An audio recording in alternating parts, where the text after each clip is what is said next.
Now, when we get court cards like that, they do often indicate people in your life. So May could be a busy month for you dealing with people or other people's emotions or feelings or situations, or other people will play a role in how your activities of the month are going.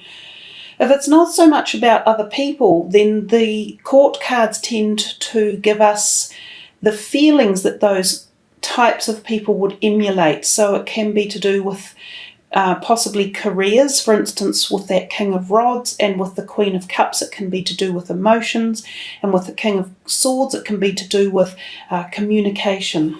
So anyhow, let's start on the left with the King of Swords, and then underneath the Journey card, and then let your past go. So the King of Swords could be yourselves, because that is the air sign energy, and it could be how you're thinking or feeling, or you're pondering about your own specific agenda in life. So at the beginning of May, it feels as though you've got you on your mind, like, what am I doing, or where am I going, or what do I want in life? Now, sometimes this can be the use of your mind. So your mind could be in overdrive thinking about directions to go, but it could also be communication. So it could be letters or verbal communication you're having with other people, or even within your own self, communicating with yourself about things in your life that you're perhaps not that happy with, or you're wanting to alter or move in a new direction. Given that it is the sword card, it can often mean communications or legal documentations, or the signing up of things. So this can be signing of new contracts one way or another. For some of you, this could be an employment contract coming, or the signing of a partnership with a business with someone, or the offer of something coming to you. It could be the purchase of a new home, for instance. It might be legal dealings, and you have legal papers to sign for one reason or another. It could just be, as I said, you're pondering about yourself, or it could be other air sign people in your life that are on your mind as well. So of course that includes the Geminis and the Librans, who could be in your life. Now, if you look underneath, we come to the word journey, and this is very much about going on a new journey in life, or heading off in a new direction. And you've got that twice in your reading. The journey and the change in direction card down here are very, very similar. The journey is possibly closely related to the Fool card in the traditional tarot, so it can be very much about new beginnings. And when you have underneath, let your past go, it could be something that you've been reluctant to let go of, or you haven't known how to. So this could be relationships, or it could be something that's been burdening you personally. It could have been a fear of moving on from something. It could have been something health-wise that has been holding you back. It could have been stuck in a glitch phase for an inability to find a way out of a situation, or to find new ideas or new growth. So there's a whole lot of different meanings in that first column. It's quite a powerful one. It's definitely talking about change. And it's, you know, when I see the King of Swords, I think of it as being in quite a strong, stealthy position for the air sign people. So it feels as though you feel strong about something finally, or you've made this, you know, decision to move on, or to make a decision, or to make a directional change. And some of this could be painful past that you're letting go of or moving away from. So it could be things that have been personally painful for you, such as relationship issues, or a failure, or that you look as at a failure in your life. So for some people, that could be failure around a career that they might have chosen and didn't do well, or haven't passed exam papers that they wanted to, and they're moving on from that now. You know, like coming to a decision, okay, this wasn't the way it was meant to be. It's not for me. I'm changing directions. I'm looking at something new. So yeah, I'm kind of stuck on that row, because there are so many different messages popping into my head. But again, this is just a reading for, you know, thousands and thousands of you. So for individuals, if you want a private reading, you would have to come to me specifically to look further into it. But we come to the second row with our second court card, the King of Rods, and here's much more like a fire sign energy. So that's the Aries, the Leo, and the Sagittarians. But again, this could be a rising sign energy of your own. They are known as the creative fire energy source. They fire things up. They get creativity going. They get passion going. So sometimes this can be associated with your career. So something in your career sector could be firing up. And for those of you who might not be working at this point, either past working or pre-working, this could be your creative hobby zone in life, your passionate things that you love about life. But underneath we see all tied up. So then it sort of feels as though, again, you might have been stuck or blocked or caught in some sort of position where you feel you aren't able to make the moves that you want to. You're getting messages here of knowing that you want to go on this journey or knowing that you want to make change, but for some reason things are a little bit stuck here, especially when we have the patience card as well underneath. And so some of you might be thinking, oh my gosh, I'm trying to get a new job, or I'm trying to get this creative energy up and running again, or I'm trying to sort a relationship out with someone, but it's just halting at the moment. So I think when we had the messages for you at the very beginning about relationship harmony and finding, I said it's time to communicate with relationships. Perhaps a lot of this is about the relationships in your life. It could be close family, it could be your intimate romantic partner, it could be friends or work people even. But I think communication might be the key for removing any blocks for you guys, or even for helping to further your way forward and to clarify which way you want to go. This card down here, what do you desire? It's a beautiful card to have turn up in your reading, because it literally says, if you put enough heart's passion into this, your wishes could come true. So if this is something to do with this particular person in your life, this King of Rods, so a fire sign person, and it may be a male, and it may be an older aged male, so not someone like 20, it could be someone older. Maybe you're having a relationship problem with this person and you'd like it to be smoother and freer flowing. So what do you desire? Put that out there and say, well, I really want this smoothed out, or I'd like to work for this person, or I'd like this person to appreciate me more. There's a whole lot of different ways you can ask the universe to help sort out problems that are surrounding you, and especially in areas of relationship as well. But I always do say communication is the key.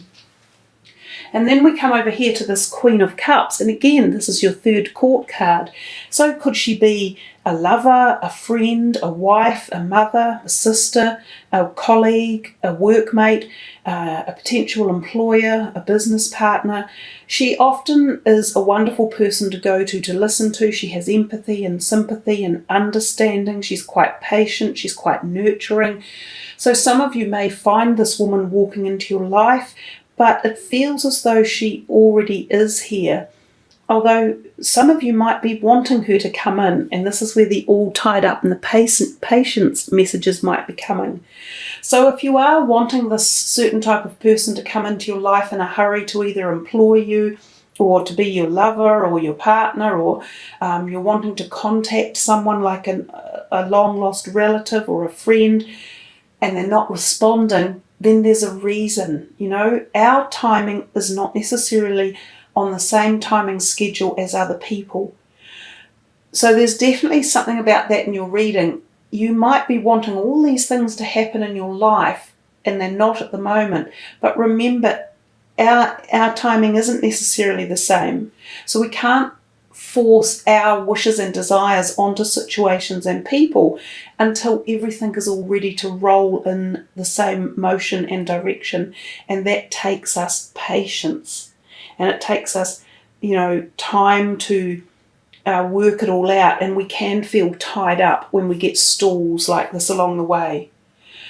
So I'm having a feeling that the Queen of Cups is somehow involved in something that requires patience from your end, or she is also supporting you and offering you some sort of patience as well. Perhaps she's waiting for you to make a decision and for you to be able to be free and not tied up so much, so that you can manage to do what your heart's desire is enabling you to do. The card at the bottom, the Blessing in Disguise, will tell you that whatever this is that's going on, possibly with a woman like the Queen of Cups or with your own emotions at the moment, you could be feeling very emotional about certain aspects of your life, and they're telling you to have patience with that. It's telling you it is a blessing in disguise. So somewhere there is a very big reason why they are telling you to have patience, and perhaps why timing on certain events is being stalled or slowed up. There could very well be learning lessons going on here. The person or people that you're inquiring about or wanting to be interactive with may be already involved with something else that, if you went headlong into it at the moment, would prevent you from being considered further. Or the other person perhaps is not ready to understand your philosophies or your opinions on a certain area that you're wanting them to. So remember, we wait for things to happen for a certain reason, and it's usually for the better. So patience is obviously a key word here. We come to this fourth column, and we have the Hierophant, the Daughter Spirit, and the change in direction. That's quite an intriguing role in itself. The Hierophant is known as the religious overseer. He's quite the patriarchal figure of religious indoctrination. He can represent big churches or religious beliefs, literally, such as going to a church or a ceremony at a religious event, not necessarily just Christianity, but any particular religion you may follow. So some of you may be attending events at churches, like weddings or christenings or bar mitzvahs, or anything that people do where they go to a place to worship and to feel connected to spirit. Some of you may uplift or reconnect with past energies. When you were younger, you may have gone to church or, been particularly interested in philosophical or religious perspectives or studies, and you might go back to this for some reason and be renewed in it again. And the Daughter Spirit card is not dissimilar, but it is perhaps a little bit more broad-minded. This one also with the Hierophant tells us to do things in an orderly fashion and a logical, sensible, legal fashion. So if any of you are thinking of signing up documents or buying or purchasing a house or looking into legal perspectives in your life, it might have to do with business dealings or anything, it kind of says to you, make sure you do it correctly, legally, and in an appropriate time, manner, and way and fashion. But the Daughter Spirit beneath it is a little bit different. It talks about more of a free-flowing ability to feel connection to the esoteric realms, to the angelic realms, to white light energy, to the freedom of kind of source connection where rules aren't really profoundly there, but the connection to spirit is.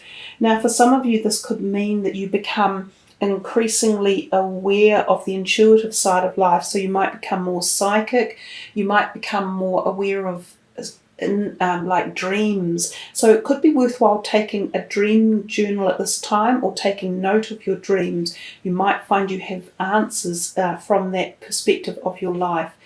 And as well, some of you might even start up your own healing practices. So you might be being enlightened in the realm of healing or the art of the esoteric healing realm. So some of you will be becoming active in this way, and it sort of could be the start for you, or some of you might have been working on this and you have been going, this whole row through here. Some of you may have started a journey a while ago and felt that you had a blockage, or you gave up, or you stopped for a while, or perhaps there wasn't the energy coming through that you were looking for. They've told you to have a little bit of patience, and then they're suggesting that your Daughter Spirit is opening up for you. So if any of you have started work in this type of realm, this could be about to flourish again, or you could be going through onto the next stages. And to confirm that, again in the bottom, it's this change in direction. So a lot of you might feel a real lift or connection to something powerful that gives you insight and enlightenment and gives you this creative glow and awareness some of you might experience unbelievably powerful synchronistic events, which are very exciting when they happen. They're very personal. They don't generally mean much to anyone else, but you'll know when you have a great synchronistic event, and you'll just be like, wow, that's kind of crazy, wackadoodle. As one of my Aquarian friends often says, that's wackadoodle. So the change in direction can also mean what the card is depicting, which is a stork and a baby and a little child. So sometimes this could mean that there can be an addition to your family. A pregnancy could occur, a birth of a baby, the blending of families, extended families coming together, meeting a partner that has another family. This can also mean new pets coming into your home as well. And it can mean literally the same as over here, heading off in a new direction. This could be career related as well. It could be to do with health in particular for some of you. And it could be to do with belief systems or legal entities that have been going on around you, whether it was business dealings or whether it was purchasing of a house or whether it was the breaking up or signing off of business or romantic relationships.